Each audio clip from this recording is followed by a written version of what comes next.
Let me tell you something that might sting a little. Just because he's acting like you don't matter doesn't mean you don't. People pretend. They fake being fine. They ghost. They avoid. They stay silent. Not because they've moved on, but because they don't know how to deal with what they feel. And guess what? If you're still in his head, he's not as done as he pretends to be. He's not ignoring you because you didn't mean anything to him. He's silent because staying quiet is easier than facing what he feels. That silence, that cold shoulder, that ghosting, it's not closure, it's avoidance. People don't always shut down because they've moved on. A lot of times they shut down because they're overwhelmed by emotions they can't process. And instead of doing the hard thing, like owning their part, having an honest conversation, or admitting they still care, they disappear. They pull back. They pretend. This is one of the most painful truths about emotional disconnection. Silence doesn't mean indifference. It's a defense. It's protection. It's someone choosing comfort over truth. It's a way to avoid being vulnerable. Think about it. How many times have you been tempted to say something, to reach out, to tell someone how you really feel, but you stopped yourself because it felt too risky? Now imagine someone who has never learned how to process emotions, who feels shame about their own vulnerability, who equates emotional honesty with weakness. That's the person who chooses silence, not because they don't feel, but because they feel too much and don't know what to do with it. And then here's where it messes with your head, because you're sitting there replaying everything, wondering why it suddenly went cold. You start asking yourself, if you imagine the whole connection, you question your worth. You wonder if you said too much, did too much, cared too much. But what if I told you the silence isn't about you at all? What if I told you it's about him and his inability to deal with real emotion? Me Too moments. This is the part people don't talk about.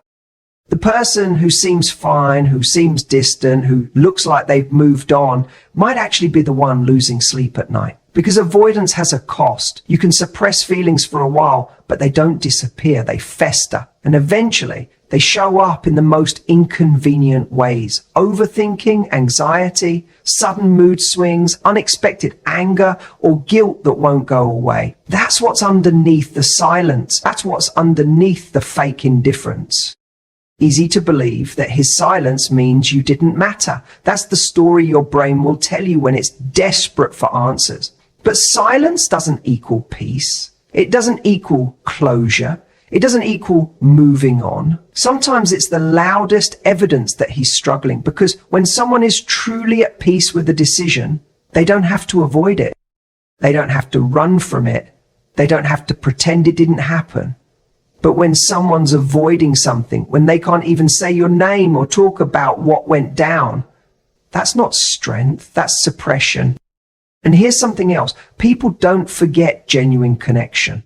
They don't just erase it like a note on their phone. If you were real, if your connection had depth, then even if he's gone quiet, he remembers, he feels it.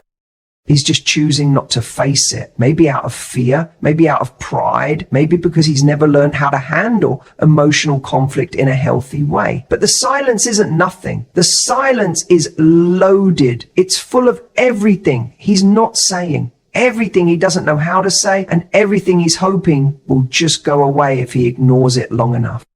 So when you hear nothing from him, don't assume that means nothing is happening inside him. Some of the loudest internal battles are fought in silence and pretending not to care. That's often just a mask, a very fragile one. Avoidance is often misunderstood. When someone shuts down or pulls away emotionally, the natural conclusion is to think they don't care.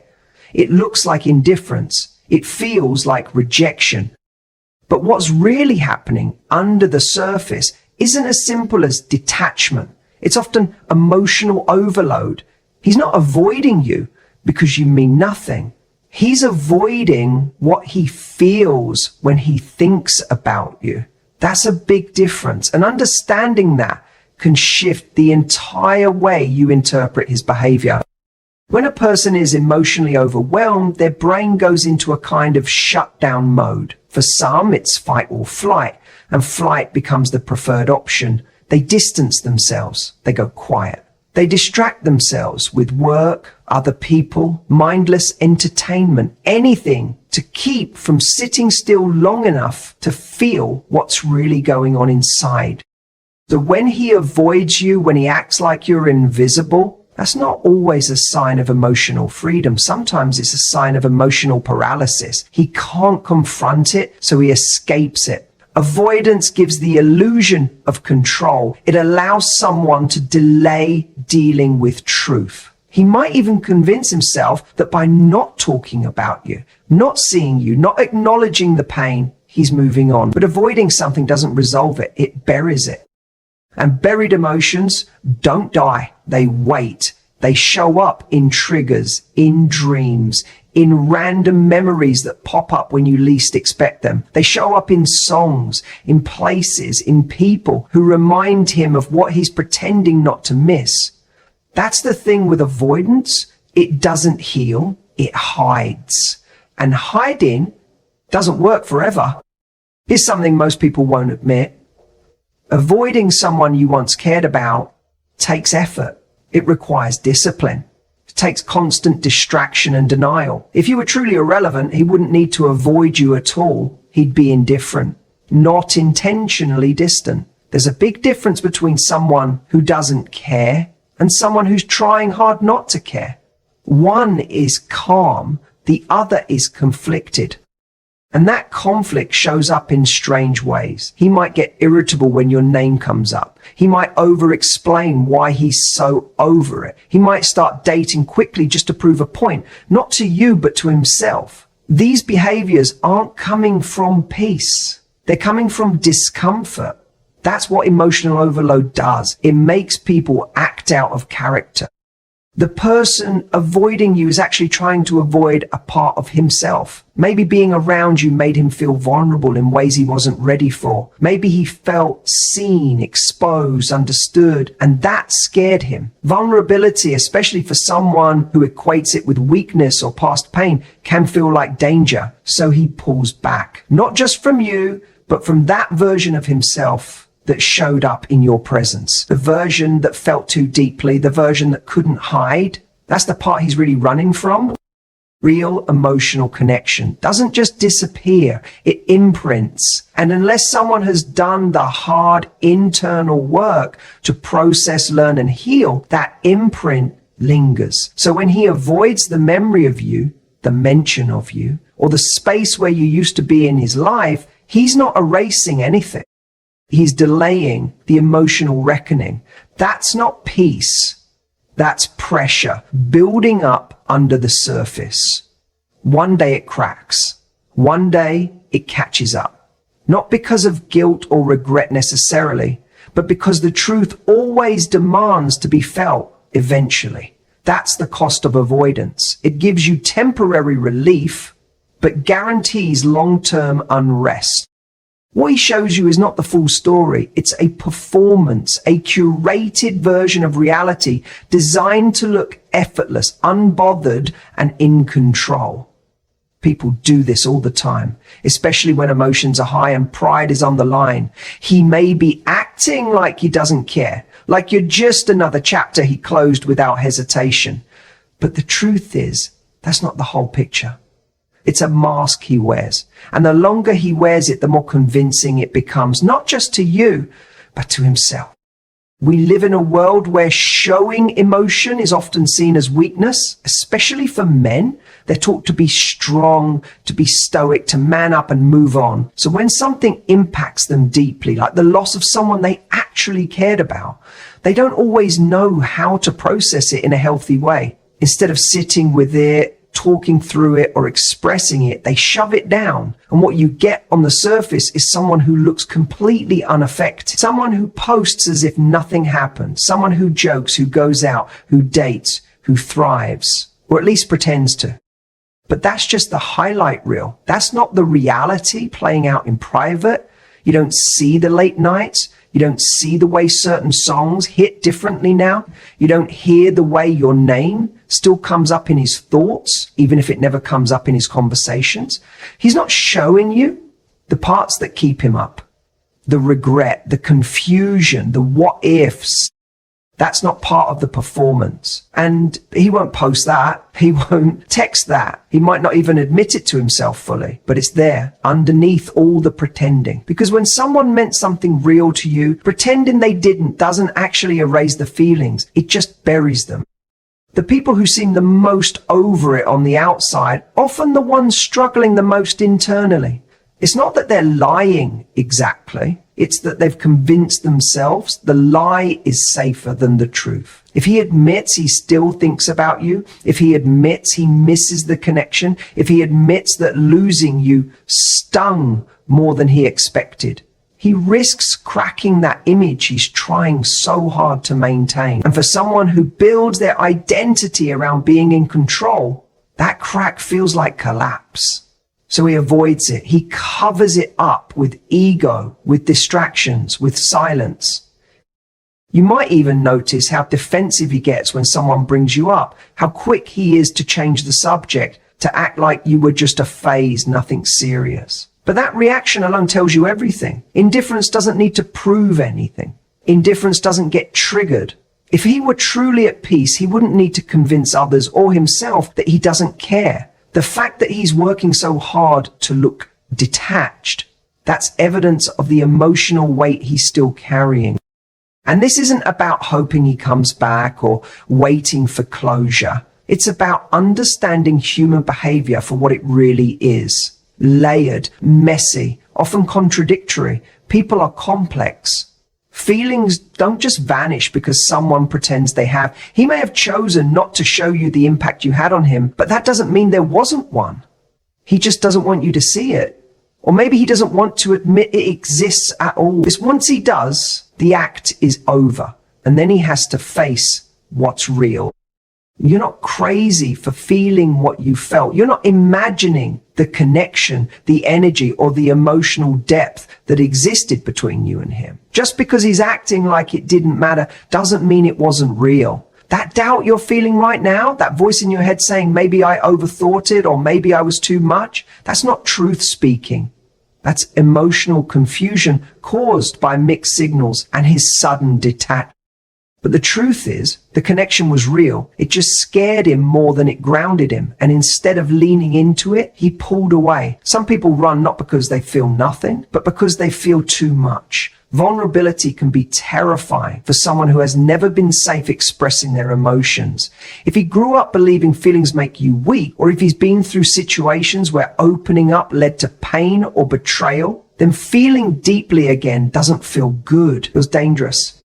So even if he felt a strong emotional bond with you, it may have triggered something inside of him that said, this is too much. I don't know how to handle this. And instead of communicating that fear, he shut down, he backed out, he disappeared.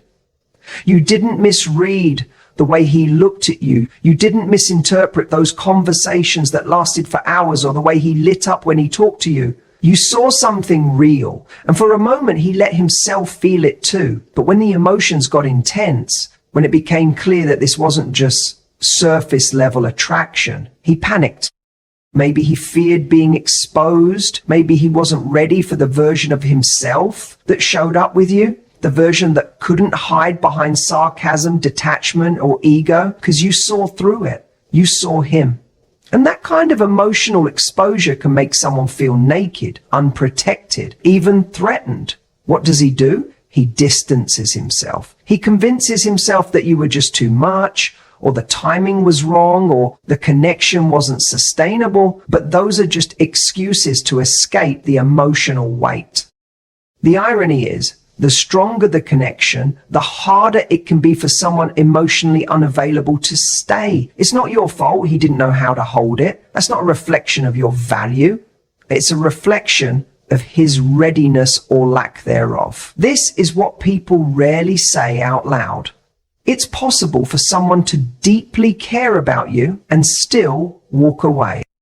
Not because you weren't enough, but because the relationship required a level of emotional maturity and honesty they weren't equipped to give. That's what makes this kind of situation so confusing. because your heart felt something real, but his actions scream indifference. And when those two messages clash, it's easy to blame yourself than to believe that he was scared, that fear, avoidance, and emotional immaturity can all wear the mask of apathy.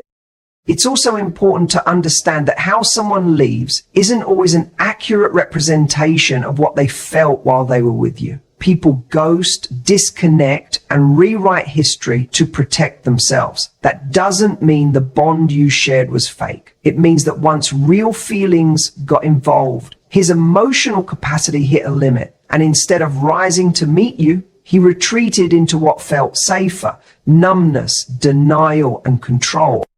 So no, you weren't crazy. You didn't overthink it. The connection was real. It was mutual. But mutual doesn't always mean permanent. And real doesn't always mean sustainable, especially when one person isn't ready to face what that kind of connection requires. Regret doesn't always look like an apology or a dramatic confession. Sometimes it hides in the silence. It lingers in the moments when he scrolls past your name on his phone but doesn't message you. It shows up in the way he checks your social media without saying a word. Regret can be subtle, quiet, and buried under layers of ego. And sometimes it doesn't surface until long after the damage is done. People don't always realize what they've lost when they walk away. Some lessons take time. And for someone like him, someone who didn't have the emotional tools to handle what you brought into his life, that realization doesn't happen overnight. It builds slowly. He probably felt relief at first, a sense of escape, no pressure to confront his feelings, no more emotional responsibility, no more mirrors showing him who he could be if he let himself grow. But that relief is temporary because something inside of him knows, even if he won't say it out loud, that he didn't walk away from chaos. He walked away from someone who genuinely cared, someone who saw him, someone who challenged him. And even if he's surrounded by people now, even if he's acting like he's moved on, there's a part of him that remembers. And that part starts to speak louder with time. Regret often begins in the quiet moments, not in the chaos of the breakup, but in the stillness that follows, when life slows down, when distractions fade, when he lies awake at night and realizes that the peace he thought he'd find in your absence is actually emptier than he imagined, because connection, real connection, doesn't just go away, it leaves fingerprints. And if you were real, if your love was grounded in truth, kindness, and vulnerability, then it's going to echo inside of him, whether he admits it or not. But the hardest part about all of this is that you won't always see the regret. He might never reach out. He might never say, "I was wrong." But just because someone doesn't say it doesn't mean they're not feeling it. Pride is a powerful barrier. It keeps people stuck in patterns they don't even like. He might think reaching out would make him look weak, or he might believe too much time has passed. So instead, he carries that regret quietly. He wears it under the surface. It shows up in his hesitation, his distractions, his inability to form a deep connection with anyone else. There's a difference between missing someone and realizing you mishandled them. Regret lives in that second category. It's not just about longing for what was. It's about seeing, often too late, that you were given something meaningful and didn't know how to hold it. That realization hurts in a different way because once it hits, he can't undo it. He can't go back to the version of himself who didn't know what he was losing. And that kind of awareness creates a quiet torment, the kind that follows him no matter how much he tries to forget. Regret teaches in ways that nothing else can. It has a way of humbling people. It reveals the parts of themselves they tried to hide. And for someone like him, someone who thought he had all the time in the world to figure it out, the weight of that realization can be heavy. It may not change his behavior immediately. It might not bring him back into your life, but it will change something inside of him authentically. Because when someone truly sees the value of what they lost, Even if they never say it, they feel it. And once they feel it, they can't unfilter it. That's the cost of real regret. The hardest part about walking away isn't leaving someone physically, but leaving them emotionally. When someone chooses to disconnect or break up, they're often not just walking away from a person. They're walking away from their own vulnerability, their own fears, and their own emotional baggage that they're unwilling or unable to confront. It's not necessarily that they don't care, they do, but they're so wrapped up in their own internal struggles, doubts, and unresolved issues that the idea of facing the real depth of connection becomes overwhelming. So they disconnect, they build walls, they retreat. For someone who isn't ready to open up, who doesn't know how to handle deep emotions, the act of walking away feels like self-preservation. It's easier to go cold, to shut things down, to avoid, rather than face what's uncomfortable. This isn't just about avoiding you. It's about avoiding the emotional responsibility that comes with truly connecting with another person. And the person who walks away, who distances themselves without truly processing or acknowledging their own feelings, isn't always doing it because they don't care. It's because they can't handle how much they care. One of the most painful truths is that sometimes people leave because they're not equipped to deal with the vulnerability of a real emotionally intense relationship. They don't know how to let someone in. They don't know how to share their true self.